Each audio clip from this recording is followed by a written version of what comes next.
In the village of Chernovka, time moved slower than in the cities. The river Yela meandered through the fields like an old tale told for the 1000th time, bending here, flowing there, whispering its silted memories to the reeds along its banks. The war, they said, had started somewhere far off, in the west, past forests and towns few in Chernovka had ever seen. But here, the morning still came soft with mist. Old men still gathered near the stone bench by the post office, their voices low and heavy with tobacco.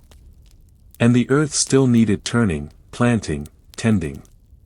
Among those who worked the fields was Ivan Maximovich, a man of broad shoulders, quiet speech, and hands hardened by 20 springs of tilling and harvesting.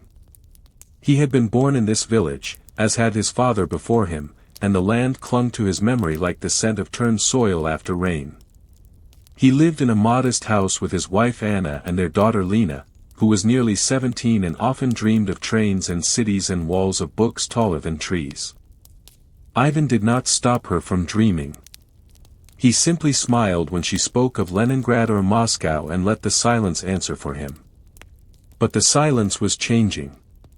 One morning in early June, as Ivan walked to the edge of his barley field, he saw the local party secretary, Comrade Yakov Denisovich, walking briskly along the lane with a small bundle of paper under his arm and worry dragging behind him like a cloak. "They've crossed the border," Yakov said plainly, without greeting. "The Germans." Ivan said nothing at first. He looked past Yakov at the rising steam over the meadows. "You'll be needed," Yakov added, glancing sideways. "Not all men have gone yet. The new volunteers, they'll need someone who knows how to lead." Ivan looked at his boots. They were caked with dew and dust. He said only, "I'll tell Anna." That night, the candles burned longer in the Maximovich house. Lena did not cry, though her hands trembled as she helped her mother fold the woolen shirts.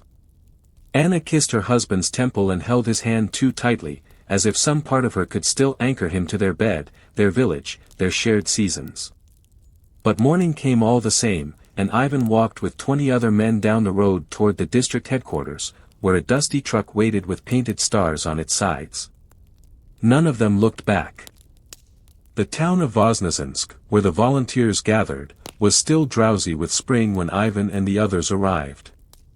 They had ridden in the back of the truck for nearly 5 hours, passing fields stitched with new wheat, abandoned wagons, and more than once, young boys on bicycles waving as though to heroes. The streets of Voznesensk smelled of coal smoke and chalk. Behind the train station, in the shade of a concrete wall pocked with old bullet marks from a civil war most of them were too young to remember, the recruits stood waiting in groups, some with sacks, others with nothing but the clothes they wore. A boy named Seryoza, who couldn't have been more than 16, kept glancing at Ivan as if waiting for a sign of how to stand or where to place his hands. Ivan finally spoke to him after noticing the boy had no blanket. "You came alone?" Ivan asked gently. Seryoza nodded. "My father died in the Finnish War. Mother says I'm too young, but I came anyway." Ivan offered him a second shirt from his own pack. "Then we'll say you're old enough." There were no songs, no speeches. That surprised Ivan. When he was a child, he had seen his uncle leave for war, and the square had been filled with flags and music. But now, even the loudspeakers were silent. It was as if the war was already too loud on its own. A woman with thin hands and a ledger took names beside the recruiting barracks. When she reached Ivan, she looked up. Age? 41. Children? 1. She didn't write that down. Experience? Ivan hesitated. Only with the land. Not with a gun. She nodded, not unkindly, and sent him to the far end of the yard.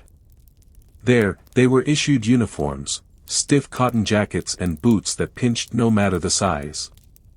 Ivan was handed a rifle that looked older than his grandfather's wedding portrait. Behind him, Seryoza whispered, "Is this real now?" Ivan nodded.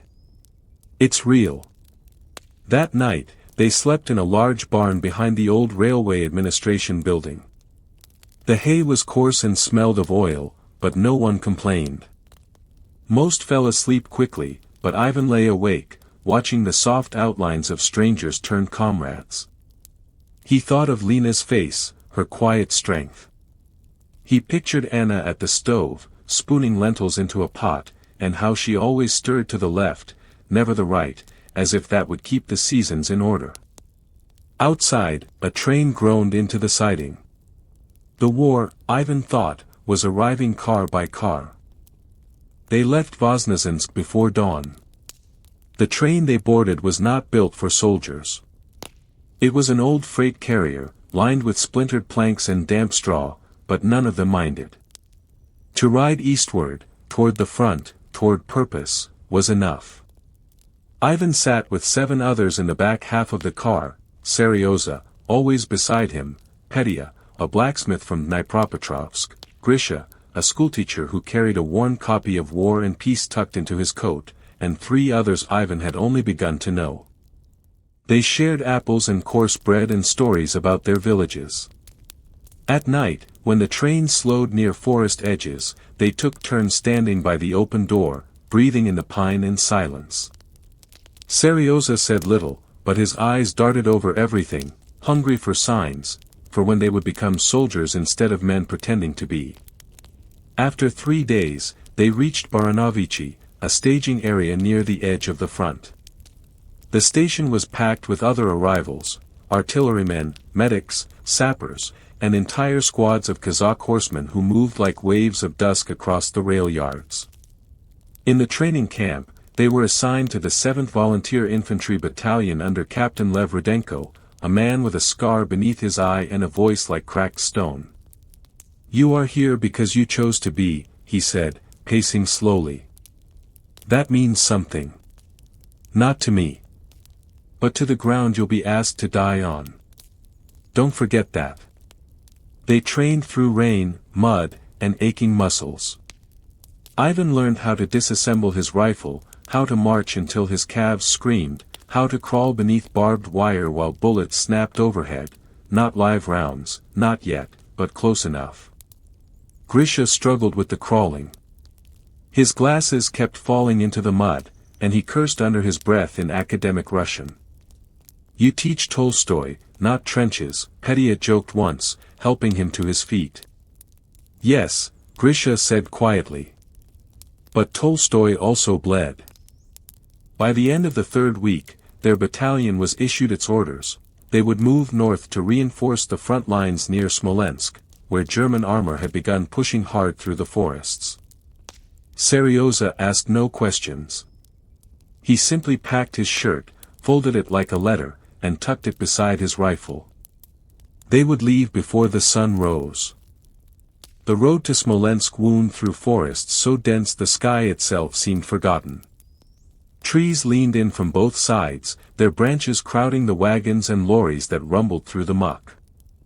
Rain had come 2 days before and hadn't fully left, and the path they marched on was half earth, half river. Ivan walked near the front, beside Petya and the quiet boy Seryoza, whose boots were soaked and whose shoulders had begun to ache from the weight of the rifle slung across his back. He did not complain. He did not speak.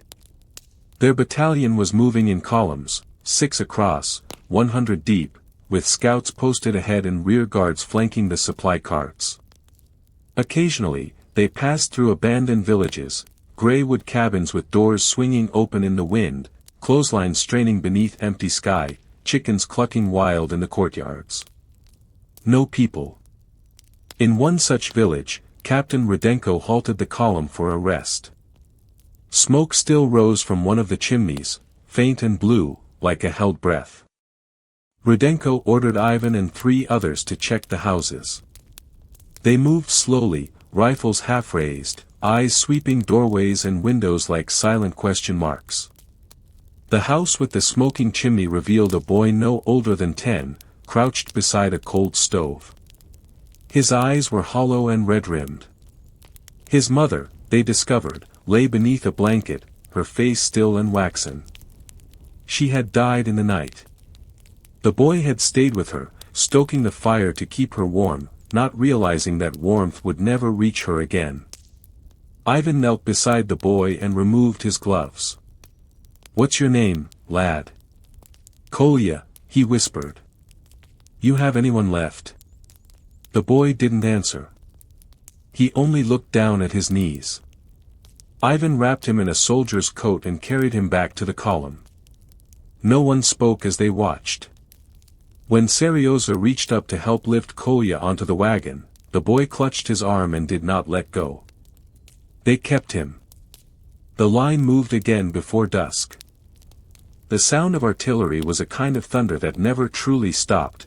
It pulsed in the sky, not loud but constant, like a kettle just shy of boiling. By the time the volunteers reached Smolensk, it was already half gone. Buildings stood like broken teeth, and smoke moved across the streets as if it lived there. Their battalion was deployed to the southern defensive ring, digging trenches through the outskirts of the city, stringing barbed wire, reinforcing old Soviet bunkers from the Polish campaign. Each man was assigned a sector. Ivan and his small unit took a post near a collapsed tram station, where wildflowers grew between the cobblestones. There was little sleep. Every hour brought new orders. Ammunition trucks came and went like ghosts. Medical wagons arrived full and left even fuller. The enemy was close, not across some far field, but in the woods just beyond the last farmhouse, where the leaves flickered in strange patterns and dogs refused to bark. Captain Rudenko met with his platoon leaders in the back room of a shelled bakery. Ivan stood in the corner, listening. "They'll test the wire at night," Rudenko said, dragging a stick across a paper map that no longer showed real roads. "When they do, don't fire until you see more than 5. We need to hold this line, not light it up." Grisha, who had volunteered to help with radio communications, whispered to Ivan afterward, "They call this part the gut." "You know why?" Ivan shook his head. "Because when it breaks," Grisha said quietly, "everything spills out." On the third night at the front, the rain came again, cold and sideways, pushed by a wind that carried the scent of metal and damp leaves. Ivan shared a trench with Petya and Seryoza. They'd reinforced the walls with sandbags and broken shutters taken from a burned-out farmhouse. The ground beneath them was soft but held. They rotated watch, 2 hours on, 2 hours off. During one shift, Ivan stood above the lip of the trench, staring into the trees. The moon broke for a moment through the clouds, lighting the landscape in brief silver. He saw no movement. Only shadows moving in their natural ways. He remembered Lena's voice, not a word, just the sound of it when she sang in the kitchen. He wondered if she still sang. Suddenly, a sound. Not a twig. Not an animal. A footstep. Ivan raised his rifle, slow and steady. Petya stirred beside him. The step came again, then silence. A flicker of shape between 2 trees, too low to be standing, too high to crawl. He signaled. 2 minutes later, the flare went up. Light poured over the forest like white fire. And there they were, enemy scouts, crouching in the underbrush, frozen for 1 second before gunfire shattered the stillness. The volunteers fired in controlled bursts, just as Rudenko had instructed. Ivan's rifle kicked against his shoulder with familiar rhythm now. Seryoza moved like he'd been trained for years, reloading without looking down, his face set. Afterward, 3 bodies were found near the wire. One had a map. Another carried a grenade with the pin already pulled, a last act if he'd been captured. They buried them quietly near the old apple trees. Ivan wrote no letter that night. There were no words that could explain what shadows meant now. In the morning, as dew gathered again on boots and rifle stocks, Ivan sat beneath the twisted branch of a fallen elm and pulled a scrap of paper from his coat. He stared at the blank page for a long while. The pencil he used was short, chewed at one end, and slightly damp from the trench. Still, he began to write. My dearest Anna. It is early and there is mist again, though not like home. Here, the mist hangs heavy, grey with ash and wood smoke. The birds are quiet. I can't tell if they are gone or simply waiting. He paused. The sounds of shovels and distant voices filtered through the trees. Somewhere nearby, someone coughed in that deep, raw way soldiers developed after days in damp clothing. Lena would have laughed at the way we sleep, stacked like spoons, trying to stay warm. There's a boy here, not much older than her, named Serioza. Brave, silent, never complains. He reminds me of the boys we used to see running through the market square on Saturdays. Ivan looked at the end of his pencil. There was little left. Please kiss Lena for me. Remind her that her father stands. Not proudly, not loudly, but steadily. With all my love. Ivan. He folded the note, pressed it into the seam of his coat, and did not send it. There were rumors that letters from the Smolensk front rarely reached home, that they were buried under bureaucracy, lost to shellfire, or read first by censors who tossed away anything too real. Some soldiers still tried. Others, like Ivan, simply wrote to keep their minds whole. The first man to die from Ivan's squad was Yuri, a thin, good-natured farmer from Kirov with a crooked nose and a fondness for honey. It happened fast. They had been ordered to scout a collapsed rail bridge west of their position, to see whether it could be used to ferry munitions by hand across the ravine. Ivan, Serioza, Yuri, and Grisha went at dusk. They moved low, stepping over mossy timbers and broken fence posts. There was no wind. When they reached the river's edge, Yuri knelt to examine the support beams, just as the sun fell behind a ridge. A shot cracked the stillness. Yuri fell forward without a sound. Serioza dropped flat, dragging Grisha down with him. Ivan rolled behind a shattered cart and returned fire blindly into the trees. No second shot came. They waited 10 minutes before crawling to Yuri's side. The bullet had found his neck. His eyes were still open. Grisha pulled a cloth from his satchel and covered Yuri's face. Ivan said nothing. Neither did Serioza. They carried him back between them. There were no proper funerals. The trench lines were not holy ground. They wrapped Yuri in canvas, dug into the clay, and placed a small wooden sign that simply read, Yuri. 1941. Afterward, Grisha lit a cigarette with trembling fingers. I never saw him angry, he whispered. Not once. Ivan nodded. He just was. As September faded, the air sharpened. The nights became colder, the fires fewer. Supplies dwindled. They tore old furniture apart for firewood, and every scrap of fabric became insulation. Winter was not yet here, but it waited, just beyond the forest's edge, sharpening its claws. Ivan's fingers were cracked and pale. He wrapped them in rags beneath his gloves. Serioza's face had grown thinner, sharper. Still he said little, but he had taken to staying near Kolya, the orphan boy, who now lived in the care of the field kitchen crew. Kolya barely spoke, but he watched everything, his wide eyes full of unshed questions. Rudenko had him help peel potatoes.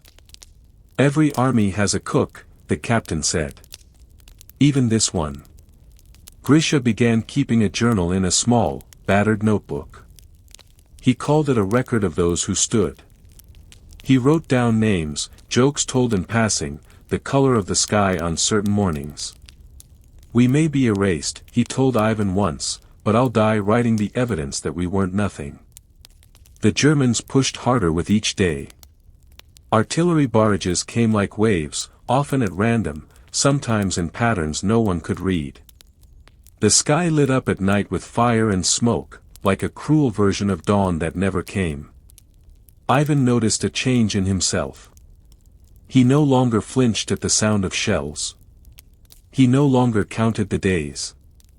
He thought of Anna in flickers, like distant lamplight, and of Lena, whose voice he had not heard in months, but whom he still spoke to in dreams. The war was now inside him. Not hatred. Not even rage. Just the steady weight of duty. Snow came early that year. It arrived in a hush, without ceremony, in the middle of the night, settling on crates, boots, barrels, and shoulders, not as a storm, but as a quiet surrender. In the morning, the trench lines looked softer, the craters gently filled in, as if nature had tried to erase the ugliness for a while. Ivan woke to find his coat stiff with frost. Seryoza, lying beside him in their dugout, had curled tightly, arms around his rifle. Neither spoke. The snow absorbed all sound. Later that day, Captain Rudenko ordered patrols cut in half. The cold made marching a slow and punishing thing, and many men now limped with frostbite blooming in their toes like bruises.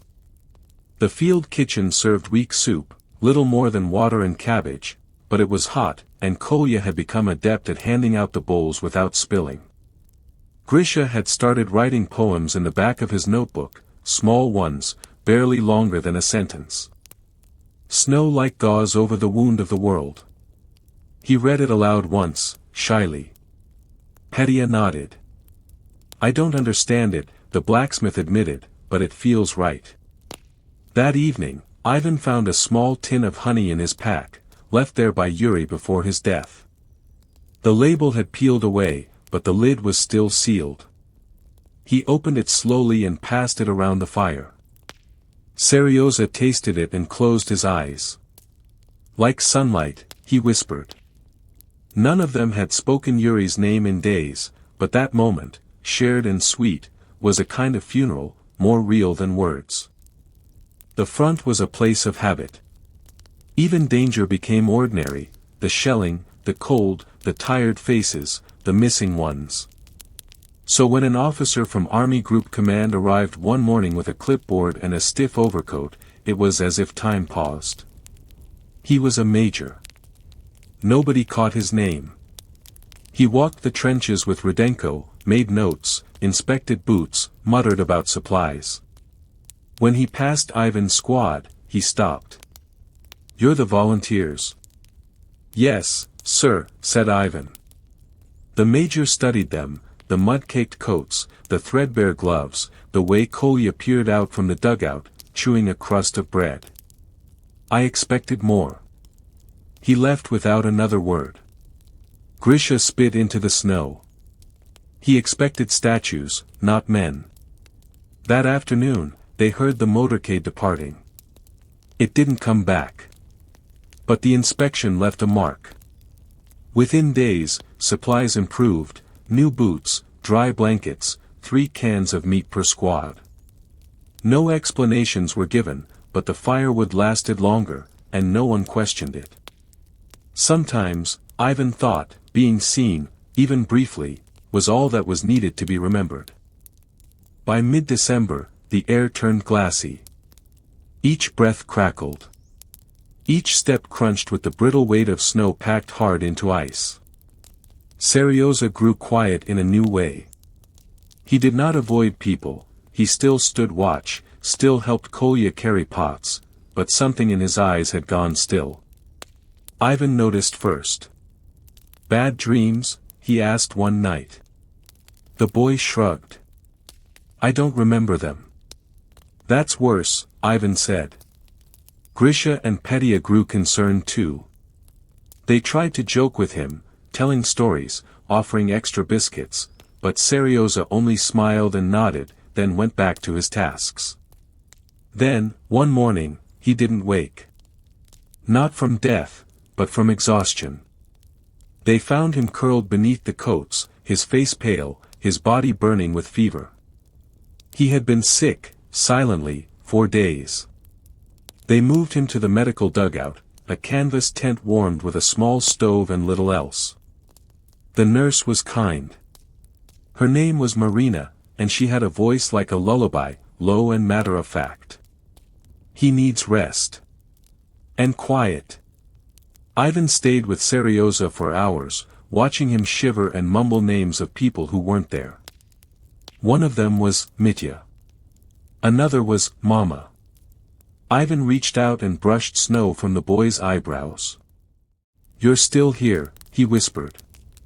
"That's all that matters." On the shortest day of the year, a grove to the north caught fire.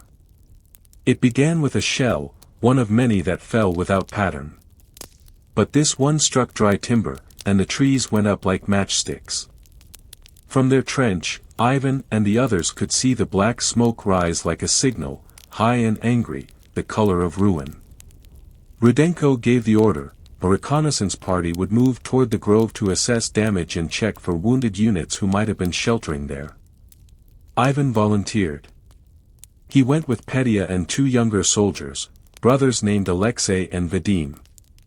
They moved quickly, rifles in hand, snow hissing beneath their boots. The grove had been beautiful once, birch trees in clean rows, their bark white as breath. Now, they were blackened, twisted. Branches snapped in the heat, dropping embers like sparks from a forge. They found one man alive, buried beneath half a collapsed bunker wall. His name was Dmitri, and he had burns on his arms and cheek. Ivan and Petya lifted him gently, wrapping his torso with Petya's scarf. Dmitri didn't cry out. He only stared at the sky. They carried him back through the smoke.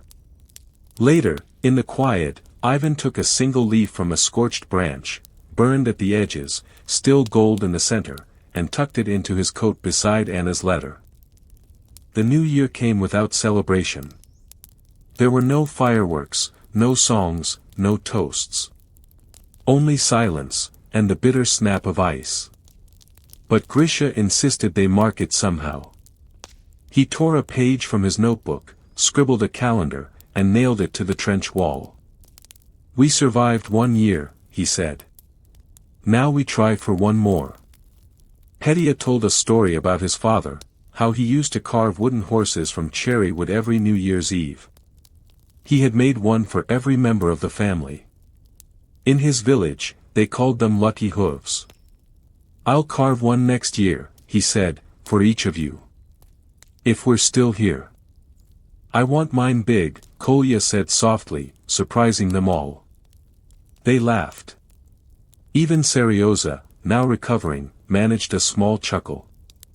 Rudenko brought out a single bottle of vodka from his own supply.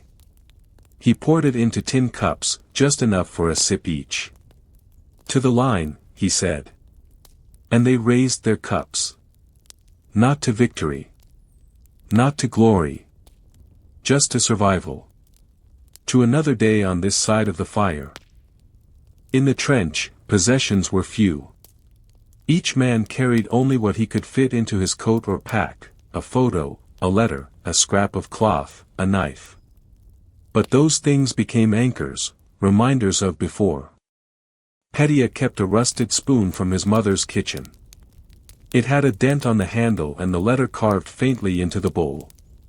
He used it for every meal, though others had cleaner ones. "I like the way it tastes," he said once, and no one questioned it. Grisha carried a copy of War and Peace missing half its pages. He had found it in the ruins of a burned village and carried it wrapped in canvas. On the coldest nights, he would read the same passages aloud. Kolya had a ragged scarf that had once belonged to his sister. He never spoke of her. But when he tucked it around his neck, his face softened in a way that said everything. Ivan still carried Anna's last letter, even though it had no words. Just the blank page he had folded so carefully weeks ago. And Seryoza. He carried nothing anyone could see. But one night, while they waited for the soup to boil, he whispered to Ivan. "There's a creek back home that freezes clear in winter. You can see the fish sleeping under the ice." Ivan nodded slowly. And when the spring comes? Serioza smiled, just barely. They wake up. There came, unexpectedly, a break in the weather. One day in mid-January, the sun appeared, not warm, but honest. It lit the ice-crusted trees in gold and sent a ripple through the whole line. Men came out of their dugouts like bears sniffing at spring. Helmets off, arms outstretched. Laughter echoed between the trees. Ivan took a long breath. The air was clean. Cold, but alive. Serioza, stronger now, helped Kolya build a snowman near the edge of the trench. They used buttons from a spare coat for eyes, and a stick of dried beetroot for the nose. Grisha named it Comrade Frost. "It will be our commander now," he said. "He's colder than Rudenko and smiles more." That night, they lit a larger fire than usual. Rudenko didn't stop them. He sat with them for once, legs crossed, and told a story about his wife's pickled mushrooms, how she could make them taste like roast meat if she used enough garlic. Even the quietest soldiers joined in. For a few hours, the war felt far away. Just smoke in another valley. Then, slowly, the cold crept back. The next day, the sun disappeared again. But for that one afternoon, golden, quiet, and brief, they remembered what it felt like to live without fear. In late January, a rider came from the south, bearing a pouch of telegrams. One was addressed to Ivan. He opened it with shaking fingers. The paper was thin and creased from cold. The words were few. "Your brother Mikhail killed in action, Kaluga front. Stop. Our prayers with you. Stop." He stared at the line for a long time. He had not thought of Mikhail in weeks. His little brother, taller than him, louder, always chasing dogs and laughter. They had fought once over a fishing hook. They had made up the next day, sitting on the dock eating pickled eggs. Ivan folded the telegram and placed it beside Anna's blank letter. Later that night, he sat beside Grisha and said quietly, "I think the war will take everything." Grisha looked at the fire. "It might. But it hasn't taken you." "Not yet." Ivan nodded. The line between mourning and endurance was thin as frost. Sometimes, you held both at once. One night, a German patrol breached the southern edge of the line. It happened fast, too fast. A mine went off. Then another. Screams followed. Shots rang out in the dark. Ivan and Petya rushed from their dugout, rifles raised. Snow exploded in plumes around them as shells landed. Rudenko barked orders, voice steady, even as chaos surged. Serioza pulled Kolya into the latrine trench, shielding him with his own coat. Grisha grabbed his rifle and took up position near the tree line. Ivan found himself near the east flank, lying in snow so red it looked black. A German soldier stumbled toward him, young, eyes wide, rifle dropped. Ivan hesitated only a second, then fired once. The boy fell forward, face sinking into the snow. Afterward, Ivan could not sleep. He had fired dozens of times before, at smoke, at shapes, at flashes of helmets in the dark. But this time, the face had been clear. Too clear. Serioza sat beside him at dawn and didn't speak. He just offered a piece of dried apple and stared at the horizon.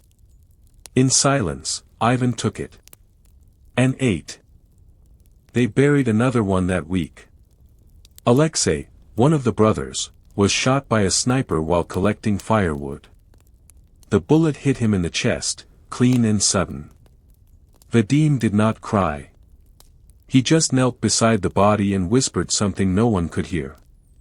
Then he stood, cut a strip from his own coat, and tied it around the wooden cross they raised above the grave. Petya carved the name with his knife. Alexei. 1941 to 1942. Grisha offered a poem, but Vadim shook his head. No words, he said. Just silence. And they gave it. Later, Ivan found Vadim sharpening his knife against a stone. Your brother was brave, Ivan said. Vadim didn't look up. He was my heart, he replied. Then he sheathed the knife and walked back to his post. In early February, the mail came again. 1 sack. Half frozen. Delivered by a corporal with a limp and a scarf wrapped tight against the wind. Inside it were a few parcels, 2 tins of tobacco, and 3 letters. One of them had no return address. It was handed to Ivan. The envelope was wrinkled, but his name was written clearly in pencil, Ivan S. Kuznetsov. No stamp. Just smudged fingerprints on the edge. He opened it carefully. Inside, a note. Only a single line. Heard you were still alive. Good. Vanya. That was all. Ivan stared at the paper. No one called him Vanya, but Anna. And Mikhail. But Mikhail was gone. He turned the envelope over. Nothing else. No signature. No scent. No mark of place or origin. Still, he folded it and placed it alongside Anna's letter and the scorched leaf from the grove fire. The 3 pieces were warm in their own way. Proof that something still existed outside this frozen strip of earth. That night, he didn't speak of it. But he stood watch an hour longer than needed, eyes on the stars, and felt, for the first time in weeks, a small flicker of warmth inside his chest. His name was Roman Mihailovich Belov, and he arrived in the trench at dusk with a pack slung over one shoulder and a bandaged hand. The first thing he said was, "Which way is the fire?" They pointed, and he walked straight to it. Grisha watched him go. A poet or a madman? Kolya offered him soup. Roman took it, thanked him, and sat silently as if he had always been there. Rudenko introduced him properly the next morning. He fought on the Kaluga front. Lost half his unit. Was reassigned here. Ivan's stomach turned at the word Kaluga. But Roman didn't seem to recognize him, or Mikhail's name, when Ivan asked. Still, something about the man stayed with Ivan, the way he cleaned his boots even when it snowed, or how he carved notches into his mess tin after every patrol. On his second night, Roman spoke. I used to be a teacher. Of what? Grisha asked. Geography. There was a pause. Can you still remember rivers? Kolya asked, curious. Roman smiled faintly. All of them. Every bend. By late February, the ice began to change. It didn't melt, not yet, but it cracked. Slowly. In the mornings, puddles formed around the trench walls. The ground softened beneath their boots. Boots sank. The thaw had come. The men said little about it, as if afraid it might spook the weather. But even the birds returned, not many, and not loud, but enough to be noticed. A sparrow landed on a broken helmet near the latrine. Seryoza named it Nina. It came back twice.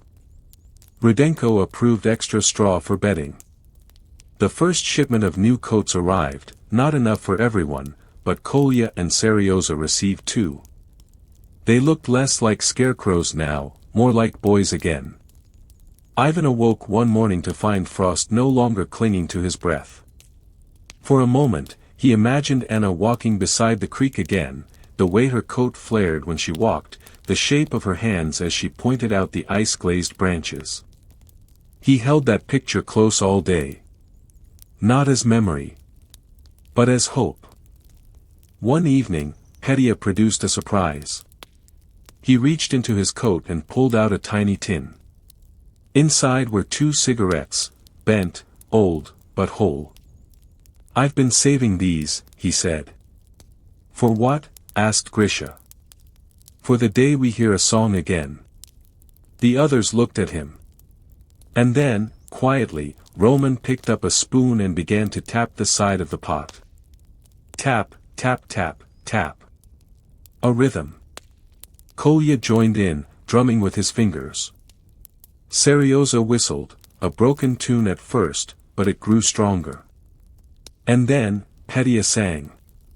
His voice was low, untrained, and cracked halfway through the verse. But it was a song, a lullaby from his village, about a pine tree and a shepherd boy. The others listened. Not because it was good, but because it was real. Afterward, they passed the cigarette. One puff each. Slow. Reverent. Grisha looked up at the stars.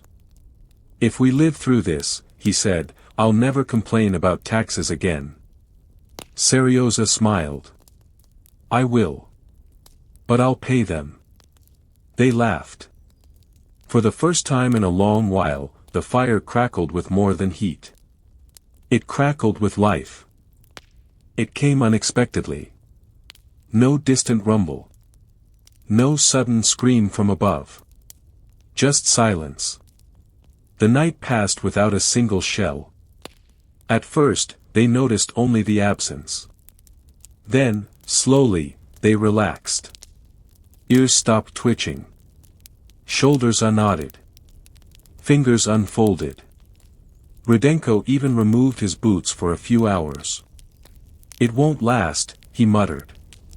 But it did. All night. Some said the Germans were regrouping. Others whispered of peace talks, wishful, desperate lies that no one dared believe aloud. Ivan sat awake most of the night, listening to nothing.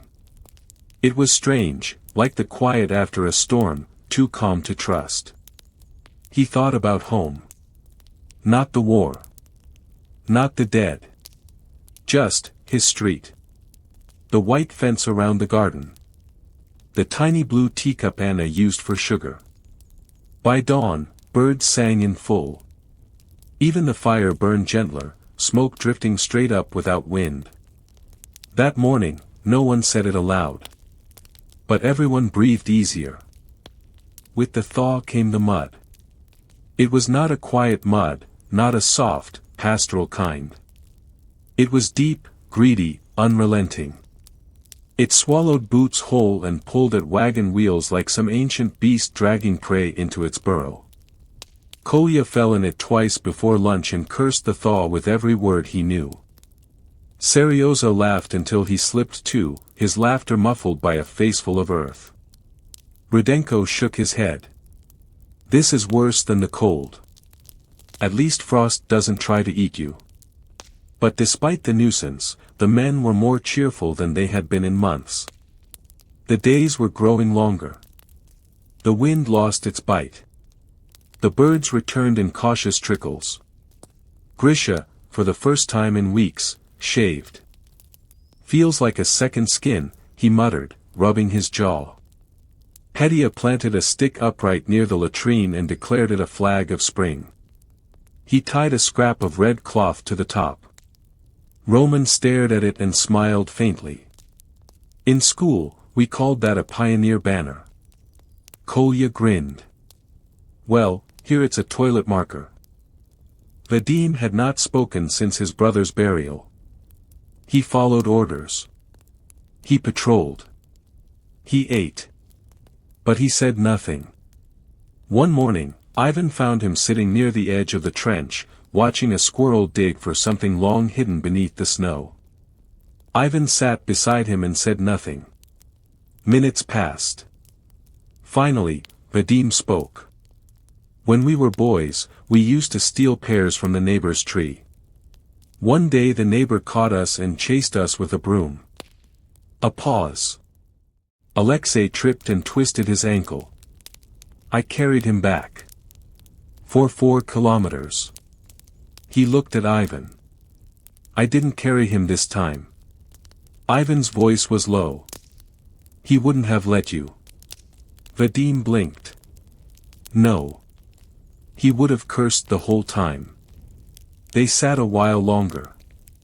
When Vadim stood to leave, he touched Ivan's shoulder once, briefly. It was enough. Whispers spread like fire through dry brush. Peace talks. A German retreat. Stalin moving forces to the east. British tanks near the Black Sea. None of it confirmed. All of it clung to like hope. Roman was the first to dismiss it. Noise, he said. If peace were near, there would be messengers. Planes. Orders. Grisha disagreed. Sometimes hope sneaks in like fog. Quiet. Soft. You don't even notice until you're breathing easier. Rudenko kept his voice neutral. The front is always shifting. Don't trust your ears. Still, spirits lifted. Men cleaned rifles with greater care. They joked more. They began talking about after again, about home, weddings, summer bread. Ivan found himself thinking of Anna in present tense again. Not was. But is. Still. She appeared one afternoon, walking beside a supply cart from the rear column. No one knew who she was. She wore a red shawl, frayed at the edges, and boots too large for her feet. She held a folded letter in her hand. Who are you looking for? Rudenko asked. She held up the letter. I was told he's here. Stepan Antonov. No one moved. There is no Stepan Antonov, Petya said gently. Not here. She did not cry. She nodded once, sat on a nearby log, and waited. For an hour. Then 2. Roman brought her tea. Kolya gave her bread. She accepted both in silence. At sunset, Rudenko handed her a coat and a map. There's a unit 2 kilometers south. Check there. She stood, bowed slightly, and walked into the dusk. Her red shawl was visible long after the rest of her had vanished. Kolya was the first to find them. A dozen paper flowers, folded from pages of a burnt book, placed neatly in the hollow of a broken tree stump. No one knew who made them. Grisha swore it was Seryoza. Seryoza denied it, grinning. Could have been Roman, Kolya said. Roman shook his head. I would have used a better book. Each flower was folded with care, crisp edges, perfect creases. One was shaped like a rose. Another like a daffodil. The stump became a kind of shrine. They added to it, a pine cone, a scrap of lace, an old button from Petya's sleeve. It became a reminder of something wordless. That even here, in mud, in war, in this nowhere trench, beauty still bloomed, if only for those who looked. At last, the snow gave up its hold completely. It rained for 2 days. Relentless, drenching, loud. The trench filled with water. Men bailed with helmets. Socks were wrung out and dried on bayonets. Rifles rusted if left unattended for even an hour. But it was rain. Warm, wet, alive. Ivan lay on his back and let it hit his face. He remembered summer storms in the orchard, the way Anna would run barefoot to the gate and shout into the sky. Not in fear. But in joy. Like the clouds are applauding, she once said. He remembered that now. And for the first time since the leaves fell, he laughed aloud. Seryoza joined him. Then Kolya. Then Petya. A row of mud-caked soldiers lying in the rain, eyes closed, mouths open in laughter. It was ridiculous. It was perfect. The orders came folded into a wax-sealed envelope, stamped with a mark none of them recognized. Rudenko read it 3 times before speaking. We're moving. Silence. Grisha blinked. Moving where? South. Into the basin near the old foundry. Kolya frowned. That's German-held. Rudenko nodded. Not for long, if the generals are right. No one cheered. They just stared at the ground. The trench had been miserable. Cold. Mud-choked. Haunted. But it had also been theirs. Ivan stared at the fire pit. The same logs they'd burned down to ash and rebuilt again. The same bend in the trench wall where Mikhail used to nap.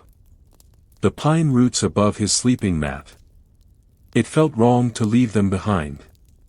Even Seryoza whispered, "We just made it livable." But the order was clear. Dismantle, move, prepare to advance. War did not wait for sentiment. The last night. They didn't sleep. No one said it aloud, but they knew, this would be the last night in the place they had come to endure, to remember, and to heal. Petya suggested a vigil. Not prayers. Just stories. They sat in a circle under the open sky, the fire low, their boots steaming from the day's rain. Roman told of the first girl he loved, a violinist named Vera who could mimic birdsong with her bow. Seryoza spoke of a fishing trip that went wrong and ended with him catching a boot and his father catching pneumonia. Kolya described his favorite market in Odessa, where the cheese vendor would let him steal samples if he whistled like a nightjar. Even Vadim shared a story, quiet and broken, about the dog his brother raised from a pup. "We named her Star." Ivan spoke last. He didn't tell a story. He just said Anna's name. Once. Softly. And the others understood. They fell silent, the fire burning down to embers. That night, none of them dreamed. Chapter 33, March. At dawn, they moved. Backpacks slung high. Rifles checked. Boots laced. The trench behind them stood empty, dark, and waterlogged. The paper flowers still sat in a hollow stump, fluttering in the breeze. Seryoza tied a ribbon to one of them before leaving, a blue strip from his undershirt. "A sign," he said. "That we were here." The march was slow. Mud sucked at their steps. The forest narrowed. The road was more suggestion than path. But they moved as one. A column of soldiers shaped more by silence than commands. At midday, Roman found a frost-bitten apple half buried in snow. He cleaned it and passed it down the line, one bite each. "No use saving it now," he said. They crossed a frozen creek by nightfall. Beyond the tree line, faint smoke curled in the air. German territory. War again. The old foundry sat like a beast skeleton in the valley, steel girders bent, windows shattered, its roof long collapsed inward. Smoke drifted from its western wall. Sniper nests, Rudenko guessed. They lay low for hours, observing. Grisha spotted movement. Petya signaled back, 2 Germans, 1 injured, the other carrying him. "We go in quiet," Rudenko whispered. No heroics. By midnight, the foundry was theirs. The Germans had already withdrawn.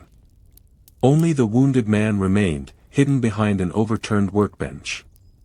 He raised his hands when they entered. Roman stepped forward first. He didn't speak German, but he crouched and offered him water. The man drank. And wept. He couldn't have been more than 19. Chapter 35, the ink was still wet. Among the ruins, they found papers. Blueprints. Orders. A half-burnt letter in German. And, to everyone's surprise, a Soviet leaflet, freshly printed. It had a picture of the Kremlin. And at the bottom, in thick red ink, "We are coming." Kolya touched it carefully. Who left this? Another unit, Rudenko guessed. Or partisans. Roman studied the font. It was made yesterday. Ivan took the leaflet and folded it neatly. He placed it in his coat. It's proof, he said softly. Of what? Grisha asked. That we're not alone. They stayed 3 days in the foundry ruins. Cleaned what they could. Buried the dead, both Russian and German. Scouted the surrounding hills. Vadim painted a red star on one of the rusted beams. Seryoza carved his name into a wooden board. Ivan wrote a letter to Anna. He had no way to send it. But he wrote it anyway. We left the trench. I think you'd like this place. It's ugly, but open. The air doesn't smell like death. There was a boy here. German. I saw his eyes and thought of Mikhail. We ate part of an apple today. And Kolya caught a frog. He let it go. Maybe that's all there is to say. We're still here. Still walking. I remember your hands. He folded it and placed it inside his boot, between the lining and the sole. Not to keep it safe. But to keep it close. On the second night in the foundry, Vadim found a bell. It had once hung from a tower, long gone now, but the bell remained intact, buried in debris. He cleaned it with his sleeve. It was small, bronze, and when struck, rang out a strange, sweet note, not sharp like an alarm, but warm and deep, like something calling from the past. He brought it back to camp. Seryoza tapped it gently with a spoon. Ting! Everyone turned. It sounds alive, said Grisha. They hung it from a metal beam near the fire. No one said it aloud, but it became a kind of heartbeat, a comfort in stillness. When someone returned from patrol, they rang it once. When someone woke from nightmares, they rang it twice. When food was ready, 3 soft chimes. It became their language. At dawn on the 4th day, black smoke rose from the eastern ridge.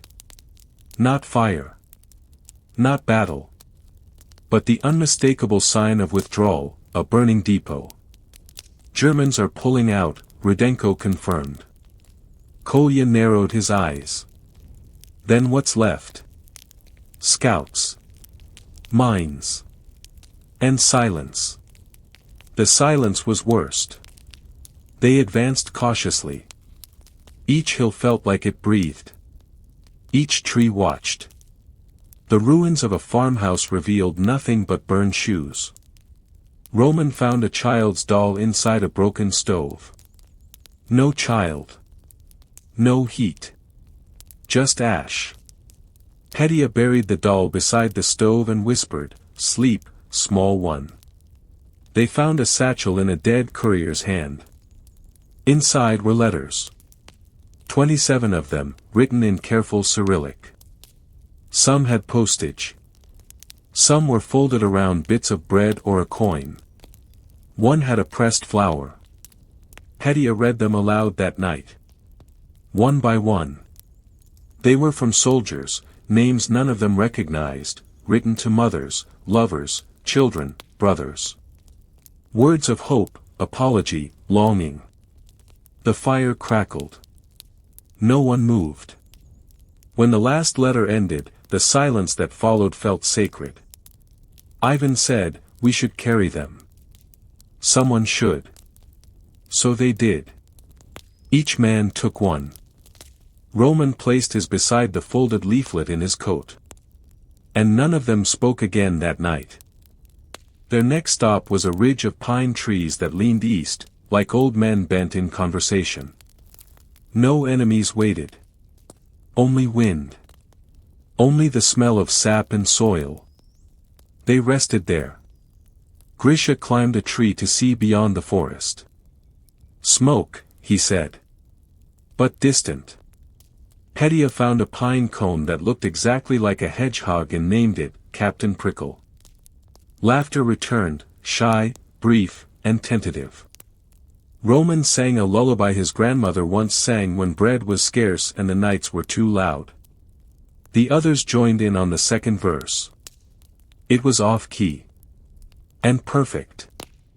They were given a new task: man the watch post at the edge of the cleared basin, mark movement, and report. It was dull. It was also safe. Mostly. They built a small shack from old fence posts. Used oilskin to patch the roof. Painted a red star above the door. Petya called it the palace. No throne? Kolya asked. Petya grinned. Just the latrine. From the post, they could see hills, tree lines, and the ruined spires of a town to the west. Smoke curled up daily from those spires. Not battle smoke. Chimney smoke. Civilians, Rudenko guessed. Roman said nothing. But he watched. Every day. The girl with the water pail. She appeared at dawn, walking from the ruins, a tin pail in each hand.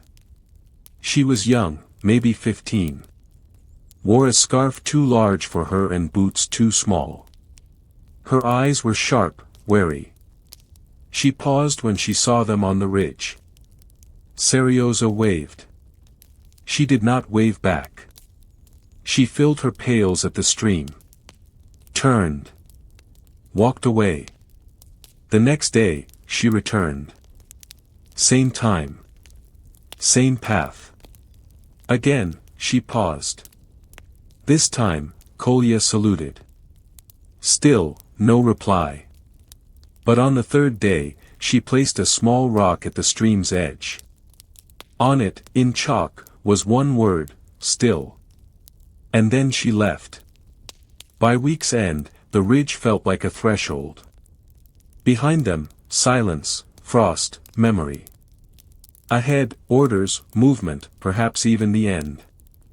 Rudenko received word. Another transfer. New terrain. More unknowns. They packed slowly. Carefully. Ivan took the bell down and wrapped it in his scarf. Grisha folded the red cloth from the trench latrine flag. Petya carried Captain Prickle in a shirt pocket. Kolya brought the pinecone shrine flower, still intact. Roman took nothing. Except the letters. And the leaflet. And the memory of a girl who left one word in chalk. They came to a field that had once been a village. No walls stood. No roofs. Just ash. The wind carried it in soft spirals, like snow falling upward. Vadim stopped walking. Rudenko paused beside him. Yours? Vadim nodded. Roman had never seen his face so still. There was a well at the field's edge, half collapsed. Vadim walked to it and sat. No one followed. They gave him hours. When he returned, he held something in his hand, a bent spoon, blackened at the tip. He placed it in his pocket and said, "Let's keep going." 2 kilometers beyond the field of ash, they found another village. This one stood. Windows boarded. Doors reinforced. The smell of smoke from fires meant for warmth, not war. Civilians peered from shutter cracks. Children stared openly. A man emerged, rifle across his chest. "Who are you?" "Soviet infantry," Rudenko said. "Volunteers." The man stared for a moment longer. Then lowered his weapon. "Come in," he said. "We've got soup." They sat around a table. It was crooked and patched with rope, but it held. The villagers fed them boiled potatoes, rough bread, and broth rich with herbs and salt. Salt. Roman could have cried. A woman placed a hand on Petya's cheek and said, "You're so young." He smiled through a mouthful of bread. A girl braided a red ribbon into Seryoza's sleeve. Vadim took only water. But he sat near the fire. He didn't leave the table. That night, the soldiers slept indoors for the first time in months. The floor was hard. The silence strange. But the roof didn't leak. And no one screamed in the dark. In the morning, news arrived with a traveling merchant. He carried sacks of salt, yeast, and rumor. He told them Paris had been taken. That the Germans were crumbling. That the Americans were moving east. That Stalin had smiled in a newspaper photo. Peace? Petya whispered. The merchant shrugged. Almost. Maybe. Roman looked toward the woods. If peace comes, he said softly, what do we do then? No one answered. 3 days later, a postal truck arrived. Lost. Confused. Looking for the 4th Rifle Division, the driver said. You're 2 days late and 4 hills off, Kolya replied. Still, the driver had mail. And one letter, to their disbelief, was for Ivan Mikhailovich Osipov. Ivan opened it with trembling fingers.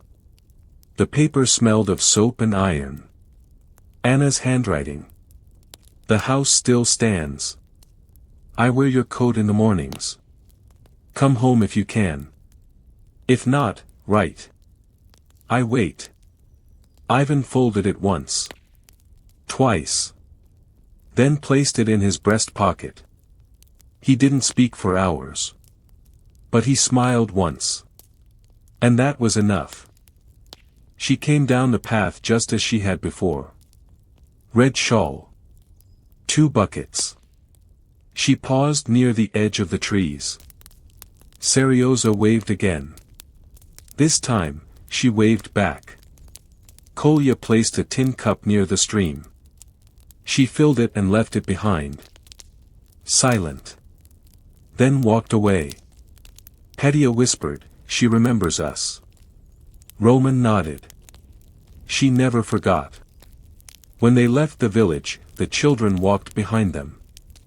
They waved sticks like rifles. Marched in lines. Sang nonsense songs.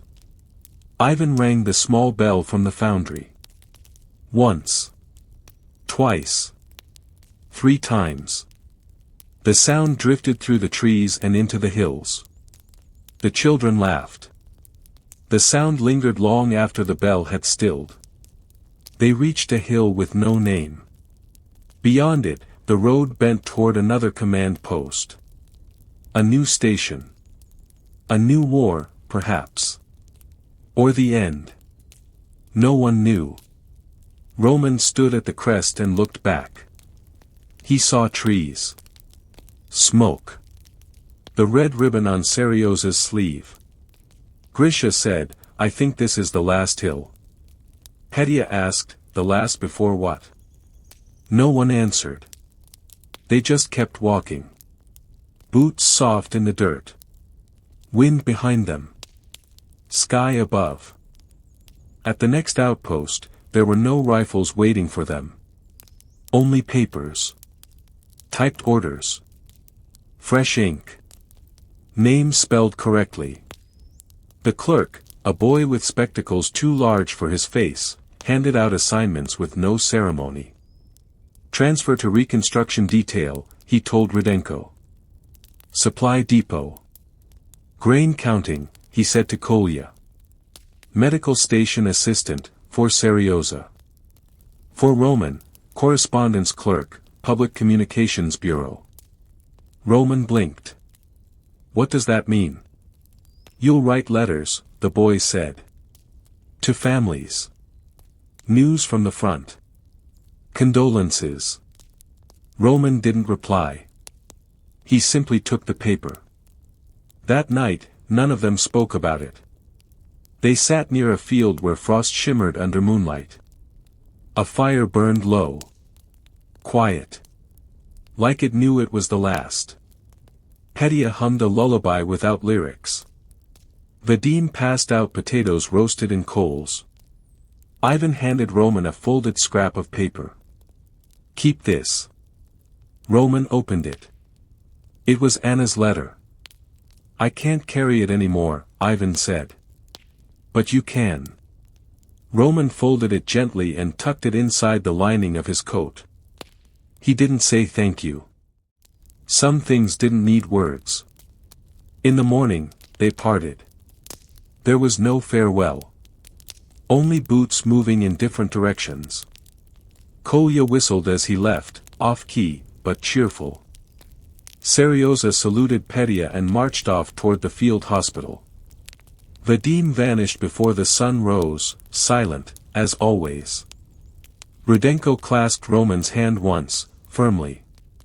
"Find words," he said. "Good ones." Then he walked into the woods. Roman stood alone for a while. Then turned. And began walking toward the city. His desk was gray. The chair wobbled slightly.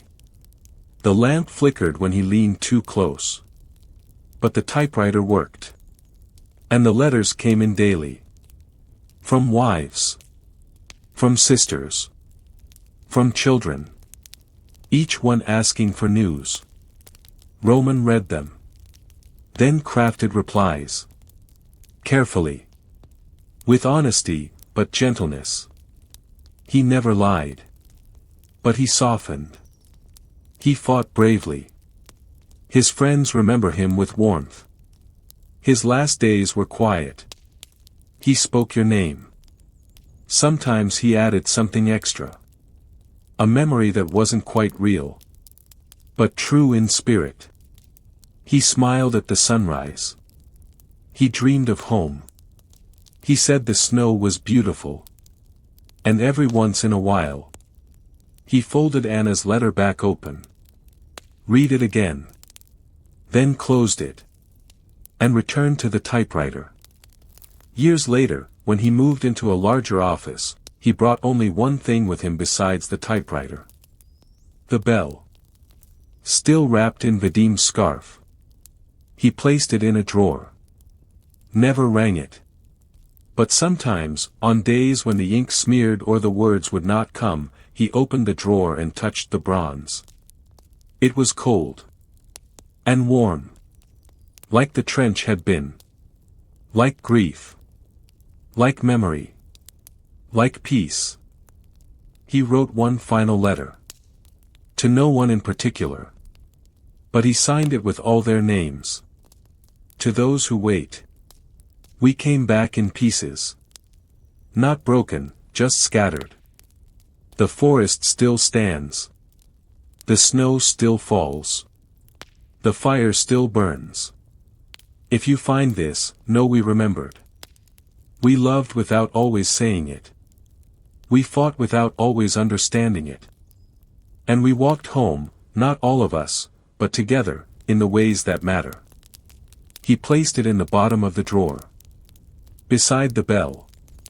Beside the leaflet. Beside the pinecone, Captain Prickle, now brittle with age. In the end, Roman grew old. The city changed. The war faded from memory, replaced by new fears, new flags, new voices. But Roman remained. He wrote. He remembered. He kept the names. And every so often, on a snowy morning, he would walk to a hill just outside the city. No markers stood there. No statues. Just a view of the trees. And silence. And once, when no one was looking, he took the bell from his coat and rang it once. The sound was soft. But it carried. He smiled. And whispered, still.